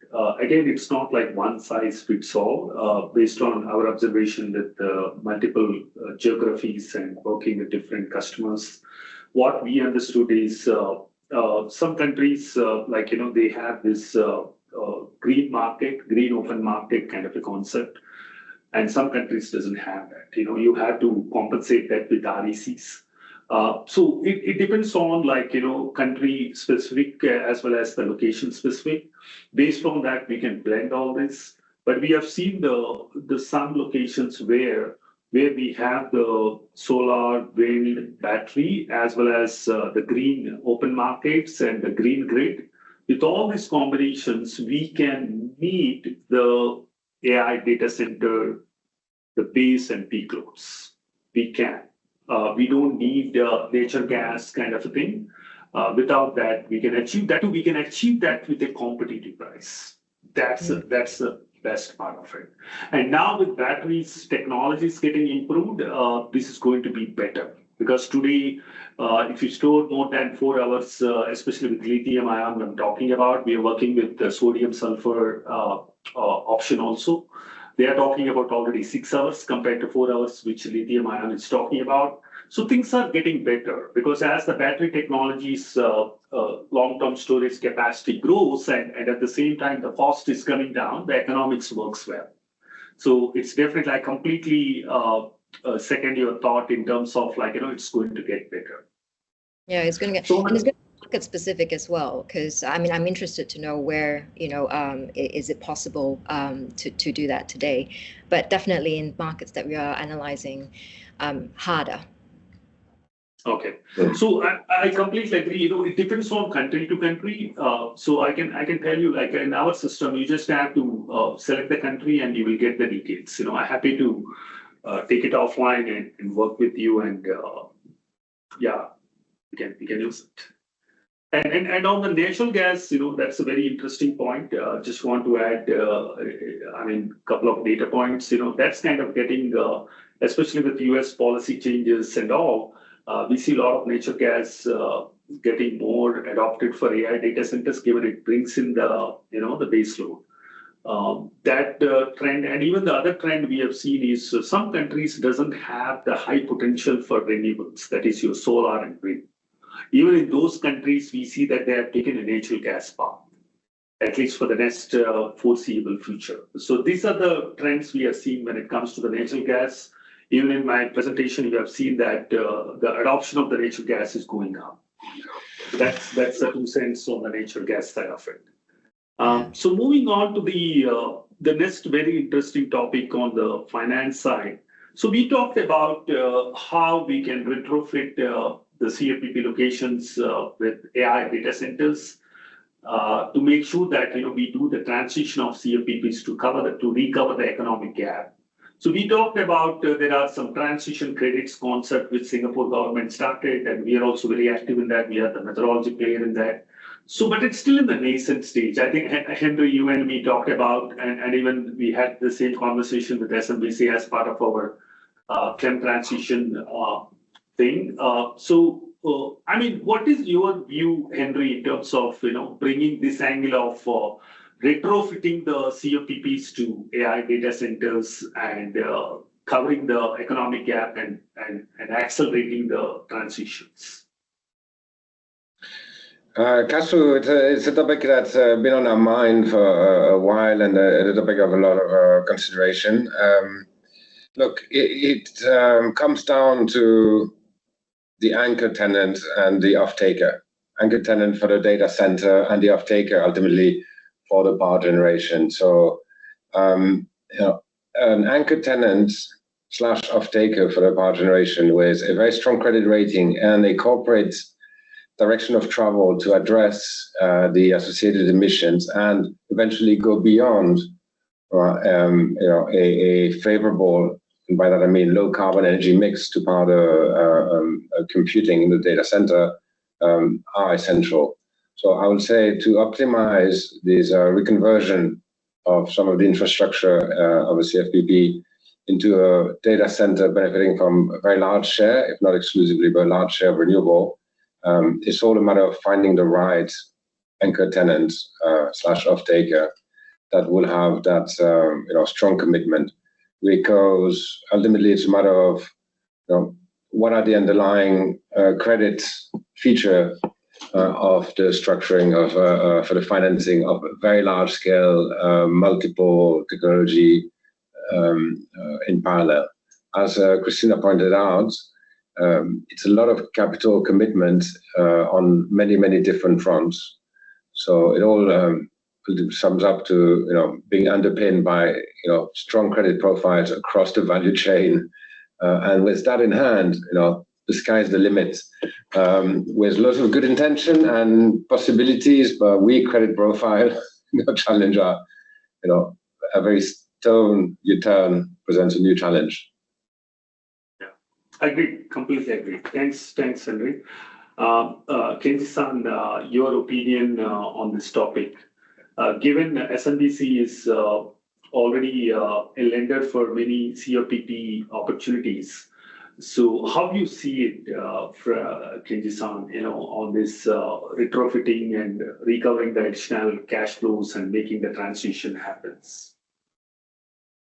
I think it does make sense, because if we can convert the coal-fired power plant into AI data center, for instance, we can accelerate the decarbonization on one hand, and also we can solve other issues when we are thinking about AI data center.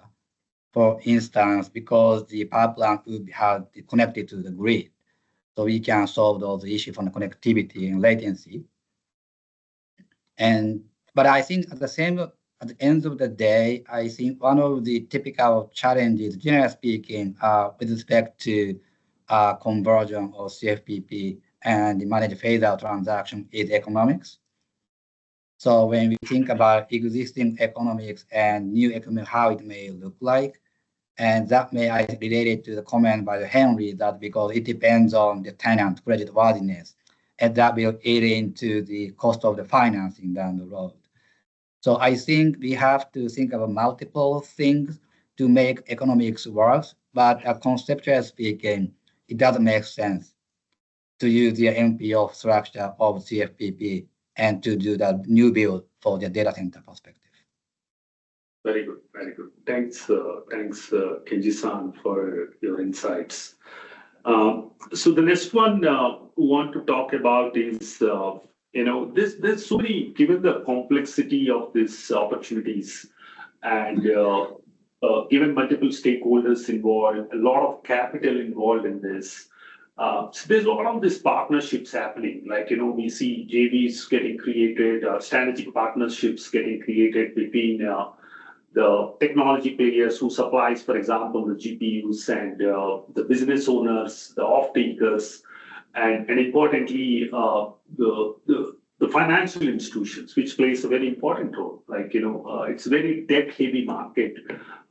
So debt-heavy projects involved. So given that, what is your view around the partnerships which you are planning? Are you looking at any partnerships in this space very aggressively? And any thoughts from JP Morgan side? Henry, you want to go first? Kasu, all of our clients are partners. It's it's an important feature of banking at large, and certainly of JP Morgan. So I would say that we're completely open to exploring the needs and constraints of our clients. We do bring in and we do rely on external expertise. Although I mentioned earlier that there's a trend that I've observed in the bank of hiring people with very specific technical expertise that can inform banking. I mean, banking is not neither a science nor an art in of itself. It does require a lot of these inputs from various parties. We be happy to collaborate and use tools like those that you've presented earlier. Meeting Christina is certainly just the beginning of a conversation, I hope. So it does take more than a handful of clear minds to progress on this road. So partnerships are definitely needed. This commonality of intent that I mentioned earlier, expressed or underpinned by credit rating, not expressed but underpinned by good credit rating, is a key to progress from exploration to implementation.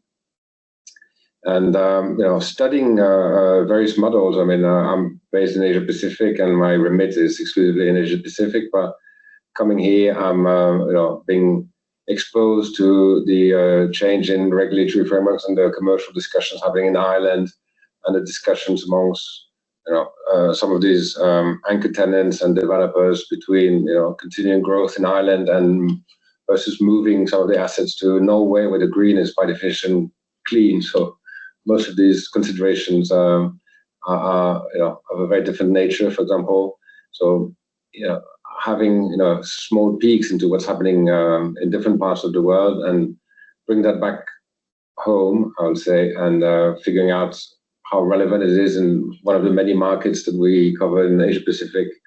All of this is in the spirit of partnering, learning, exchanging, and figuring out what works and what doesn't work. Excellent. So Henry, I mean, I like happy to partner with JP Morgan as always, which we are already working on a couple of things. So happy to looking forward to work with you guys very closely in this initiative. Kenji-san, you want to share your thoughts on this? Sure. I think we are seeing many different types of the partnership in the space. And the bank like us, I think our job is sort of to facilitate those partnerships among different stakeholders. For instance, we have seen many different partnerships among the financial sponsor and the asset manager as well. We have seen like KKR and Energy Capital Partner, they are talking about like $50 billion partnership, and Google, TPG Rise Fund, like BlackRock, GIP, Microsoft, they're talking about 20 billion or even like $100 billion. So we are seeing many different partnerships within those financial asset manager and players. And also, as you can see before, hyperscalers are having a partnership directly with the utilities because they want to have an access directly to the power. So I think one of the jobs for us is when clients wanted to have the partnership, we can facilitate, give them a global network. So we don't necessarily need to be a direct owner or sponsor in the project, but rather I think we wanted to help facilitate those sponsorships. Very good. Thank you. Thank you, Edison, for your valuable insights. So moving on to the very interesting topic of the risk coverage. So this is something always top of the mind of financial institutions. So you guys know better than what we know. Just want to pick your brain in terms of, see, when it comes to the complex projects like this combination with the linkages, where the compute has its own nuances. When it comes to the clean energy, it has its own nuances, the PPAs, long-term, etc., off-takers and all. So you want to share any specific aspects, like, is there any KPIs or is there anything you guys track as a rule book? Or how do you look at this, when it comes to the risk coverage of the overall bankability aspects of this? Henry, you want to go first?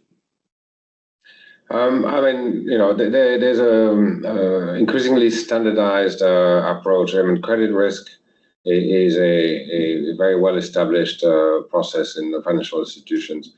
I would say that because of the novelty and the very distinct features of individual jurisdictions, policy risk is a constant feature. We've seen in Asia Pacific different governments coming up with new policies toward data center investment, offering different types of fiscal incentives, but also strategic thinking around the allocation of permits because of this significant reliance on power and other resources. So this policy risk is something that's prominent when considering these structures.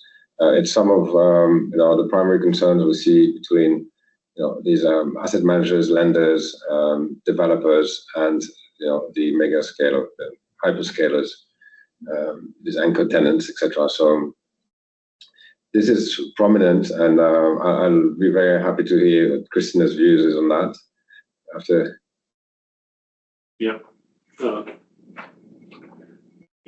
Christina, you want to go on this? Sorry, yeah, I think my mic is off now.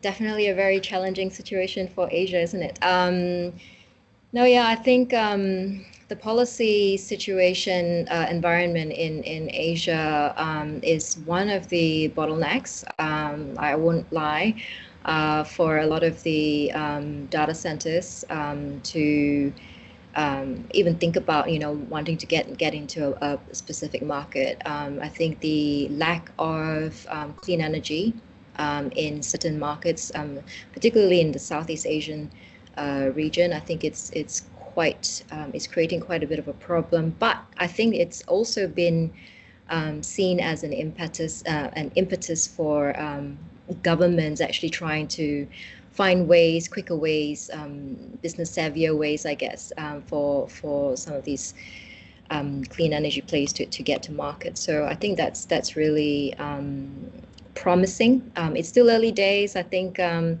the Southeast Asia context, there's a lot that can be done.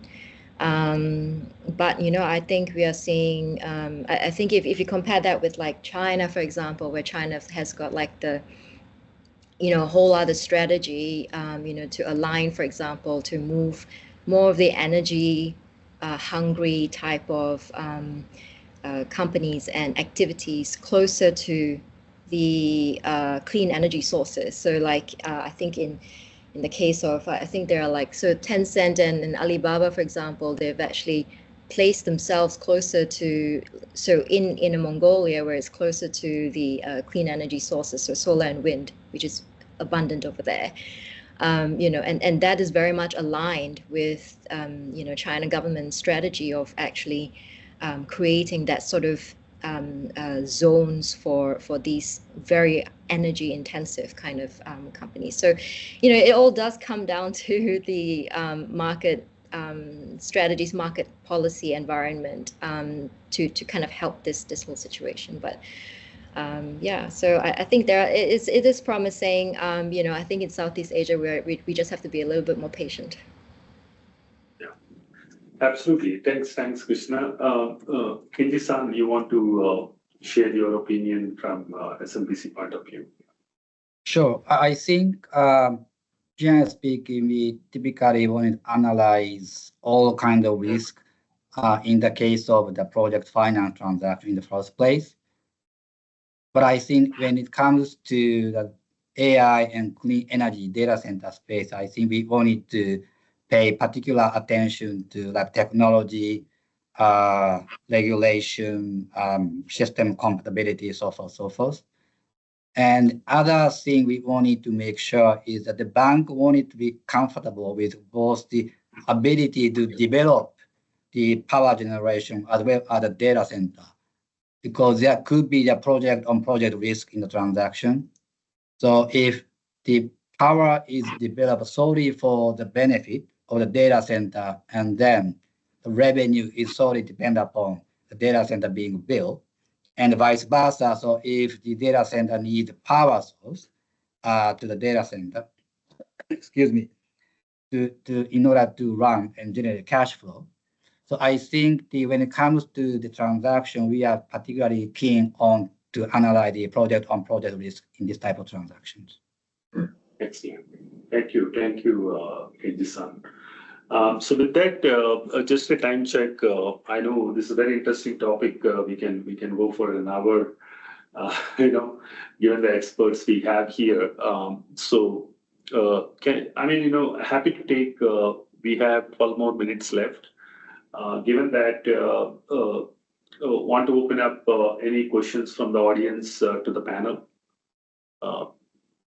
You see any questions from the panel? Sorry, from the audience. I request. We have two questions.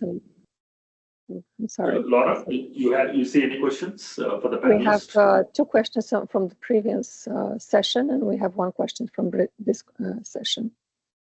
Yeah, so can we address for this session question, so that we can take experts' advice? Yeah. I can read it for you.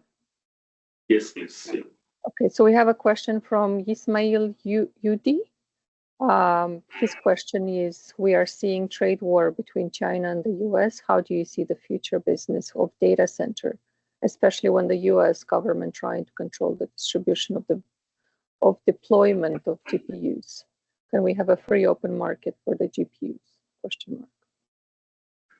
Wow, very interesting question. Open to Kenji-san or Henry or Krishna, anyone want to take this up?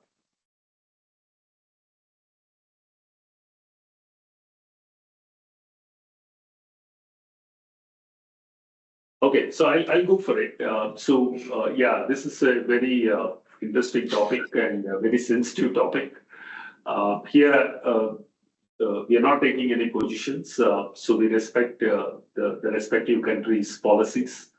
And we see that, yes, I mean, currently AI is getting too much into the geopolitical space for sure.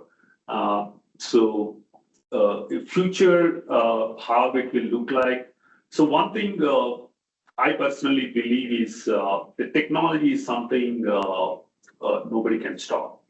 Like DeepSeek has taught us something.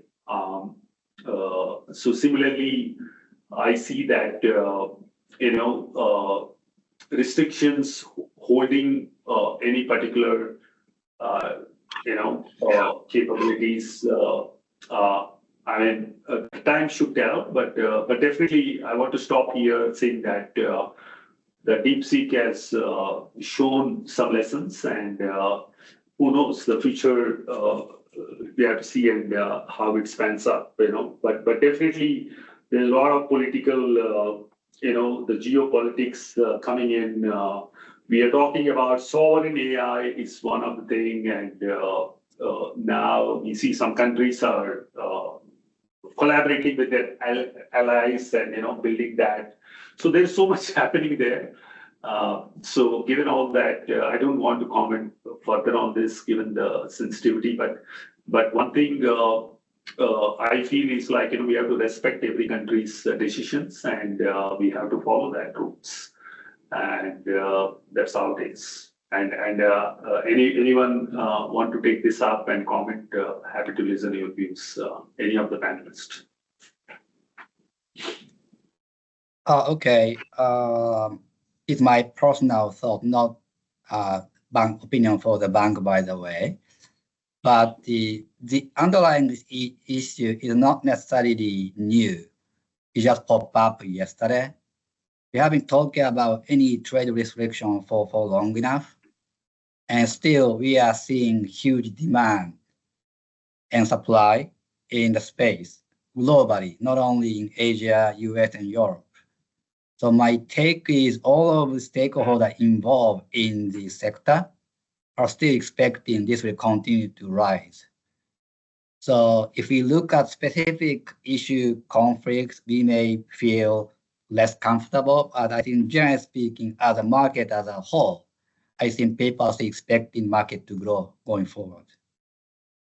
Yeah, that's a very good balanced view, Edison. Thanks for that. So anyone else want to go, or will move on?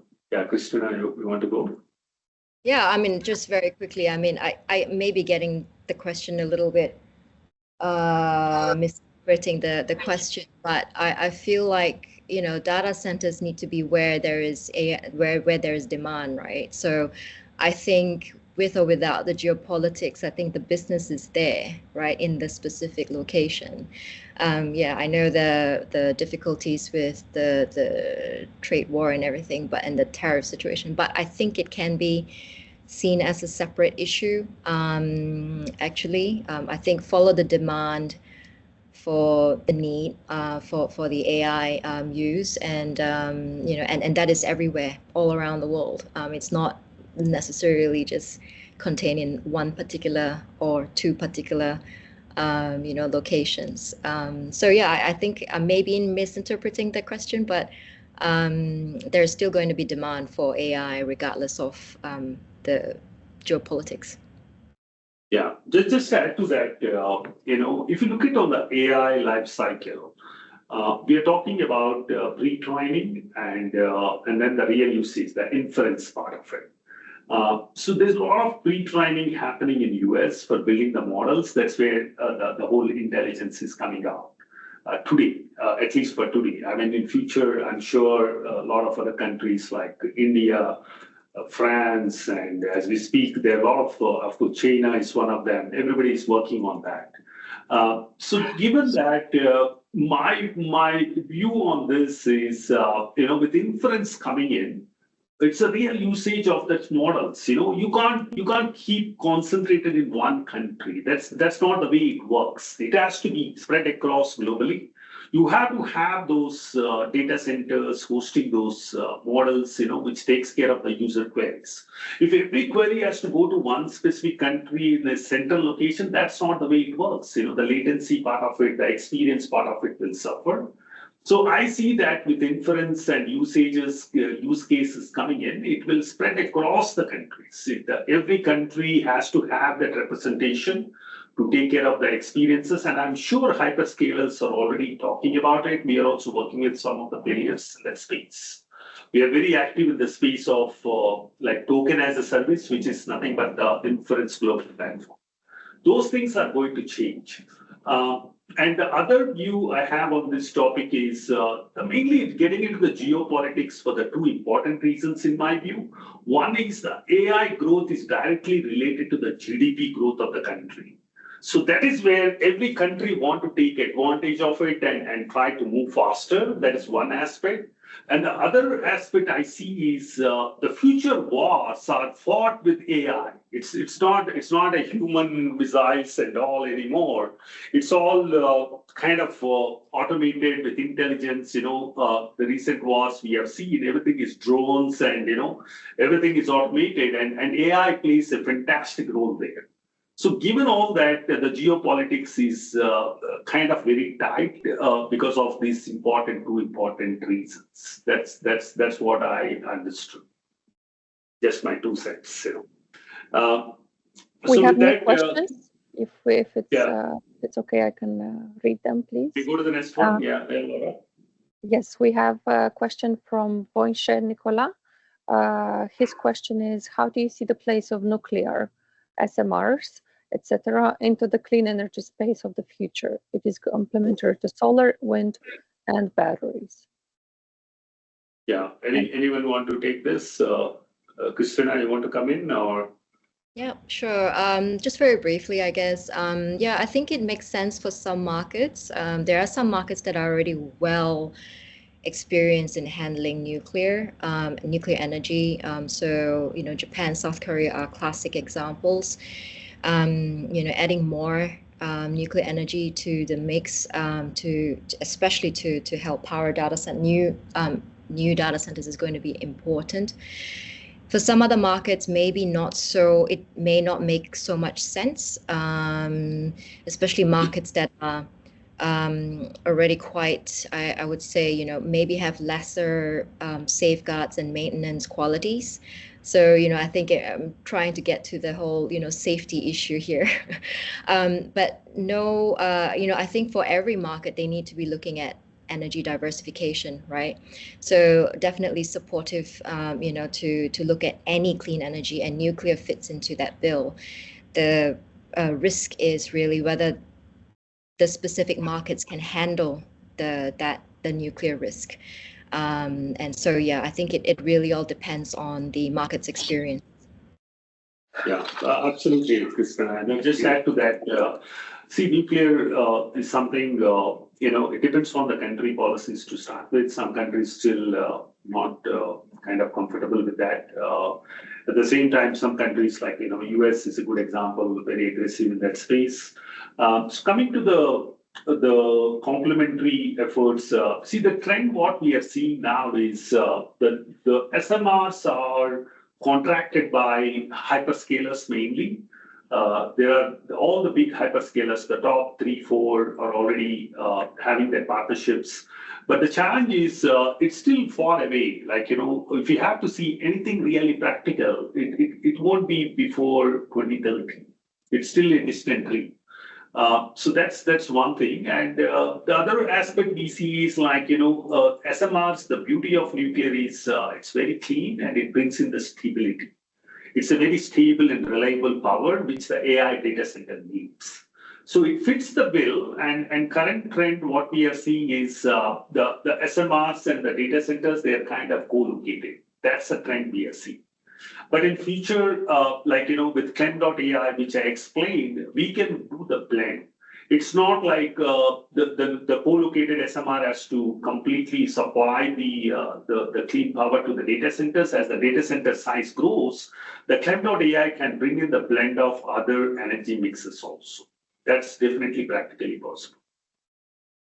But the point is, we have to work out the economics of it, like, how the dollars span into what is the unit cost. That's exactly what the CLEM.ai does. That's the value CLEM.ai brings. So any view from Henry or Eddie? If not, Kenji-san, we'll go to any other questions, Laura? Yes, we have two more questions.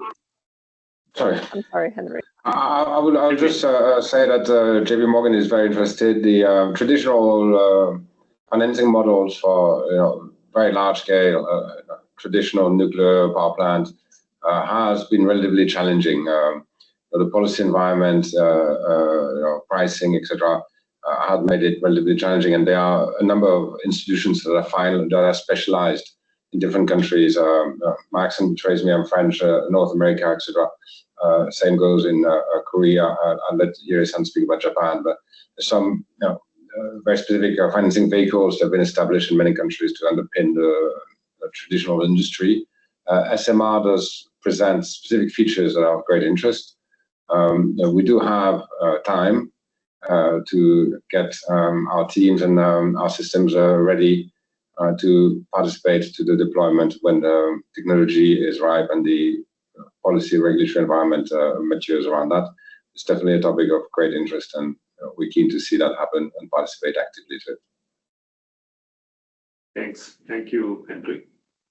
Kenji-san, you have any comments on this? Maybe just quickly, for Japan, obviously, the country where renewable capacity is limited given the shape of the land, so forth, nuclear will be more important going forward.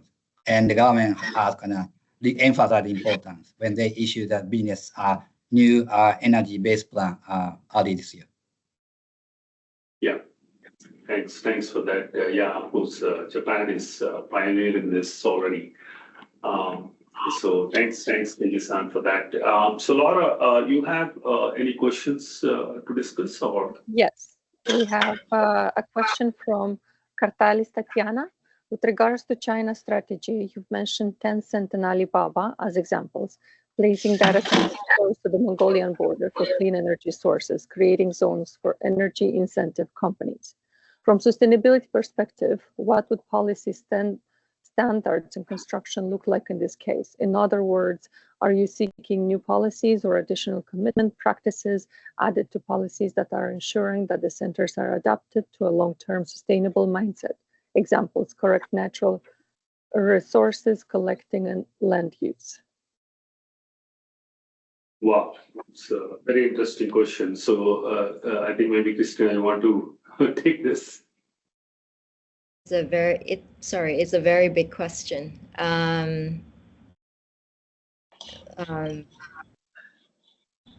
I think just to very quickly say that I think if in the context of China, there's not too. I think in terms of the policy environment there, it's always evolving, and that's the case for most of Asia, by the way. But definitely what we're seeing is that China is definitely one of the more advanced economies in terms of the policy environment. I'm sure that there is more that needs to be worked on. It's a perfect. But you know, I think the point is that I think there's always an improvement in terms of policy environment, and that's the goal that we need to aim for, and not really to stall and wait for every thing to fall into place. So yeah, I'll just stop there because we can go on and on. Right. So all right, we are top of the hour. So we can take one more question if anything, Laura. You see any questions? So in the interest of time, we'll take last question and then we can close the session. Yeah. We have a question from GR Consulting. Curious to know if there are prospects as well as of setting AI data centers in Africa or account of abundance of clean energy sources. Are there any constraints that might hinder the same, or perhaps what can make the opportunities more feasible? Can you, sorry, I missed some points. So I don't know, like, you want to repeat again, please? Sure. Curious to know if there are prospects as well of setting AI data centers in Africa on account of its abundance of clean energy sources. Are there any constraints that might hinder the same, or perhaps what can make the opportunities more feasible? So if I understand correctly, in South Africa, we have AI data centers planned. There's a lot of clean energy available, abundant clean energy like renewables available. So is there any constraints apart from this we have to look into? Is that the question? Yeah, so I can take this. So definitely, like I explained in my presentation also, clean energy availability is super important. So we have to, that's the foremost thing we have to look at. And apart from that, there are a lot of other things we have to get into. Even the water availability is super important, because with cooling coming in, of course, there are a lot of advanced technologies like recirculation of the water. Concept is coming in very heavily, so that you don't need too much of water, but still you need. Similarly, the grid connectivity is one of them. Again, the grid connectivity should have enough transmission lines as well as the redundant substation connectivities. So all these are super important to qualify that location for type 3 or type 4 data centers. So for AI infra, for AI workloads, if you have to host, that location has to be certified for type 3 or type 4 data centers. Type 4 is the ideal, but type 3 can be accommodated to some extent. So there are a lot of parameters we have to look at. That's what is NG Infra.ai and CLEM.ai for solutions cover. So happy to help if any help needed on the South Africa side. We are happy to pitch in. Anybody want to? I think this is very specific to this. So in the interest of time, I know we are top of the hour. So thank you so much for all the panelists for your valuable time and your deep insights on this topic. And one thing I want to call out is for AI scaling law, what we believe in is there are so many laws going around, but we believe that the clean power is super important to create more compute, more intelligence, which is important for AI scale. So we are happy to work with players. We have the comprehensive solution. Our solutions can go across globally, any part of the world. It's well customized, and like I explained, we have a shoot of solutions, shoot of platforms, connecting the dots, which can make things happen. We work with you guys as a partner, and we will be with you, and we will make it happen. Whether it is a financial institution, whether it is the off-takers, whether it is the business owners or the tech players, we are happy in this bizarre, even the clean energy players. That's very important. So with that, thank you so much for all the panelists for your valuable time, and for all the attendees who have taken time to attend our session. I hope this session is valuable for you guys, and looking forward to take it offline. If you have any doubts or any questions, or you want to work on any opportunity, please reach out to us at contact@sustainably.economics.com. Thank you so much. Thank you. Thank you to all the panelists and also for their enriching discussion. It's been incredibly valuable to hear such diverse perspective and how we can align our innovation, investment, and infrastructure to meet the dual goal of powering AI and decarbonizing our energy system. Thank you to everyone who participated in our Q&A and to our panel once again for the thoughtful responses. As we come to the end of today's session, I'd like to thank each and one of you for taking their time to be here, engage, and contribute to this timely conversation. On behalf of our team, we value presence with us today, and we hope to see you again soon at one of our upcoming engagements. Have a wonderful day. Thank you. Thank you.